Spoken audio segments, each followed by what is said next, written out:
अस्सलाम वालेकुम मेरे प्यारे दोस्तों। साड़ा ग्रां है, मैं पहले भी इसकी वीडियो बनाई है, शायद इस नाल ही आवे। तो ये दाऊद खेल ग्रां जिला मियांवाली च पहले वीडियो में छप्पर की वीडियो नहीं सी बनाई। मैं तुहानू चलो दरेक के बूटे नाल छप्पर है तको कितना प्यारा बनया, ठंडा, गर्मियां वास्ते बेहतरीन है। इसकी बारिश का पानी भी नहीं आना। सामने बजुर्ग भी बैठे हैं, मेहमान आए हैं, इंजॉय कर रहे बह के इतने। तो बड़ा बेहतरीन माहौल है। सामने जी कितना प्यारा बनया है।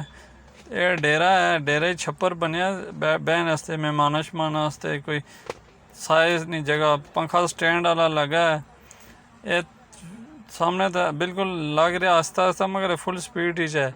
वीडियो इस तरह है। तो जनाब इस चैनल में ज़्यादा से ज़्यादा लाइक करो, सबसक्राइब करो, तो अगे दोस्तों को शेयर करो, तो बैल आइकन वाले बटन को लाजमी दबाओ ताकि मेरी जेड़ी वीडियो आवे ना वो तुहाडे तक पहुँच जाए जी। बहुत शुक्रिया।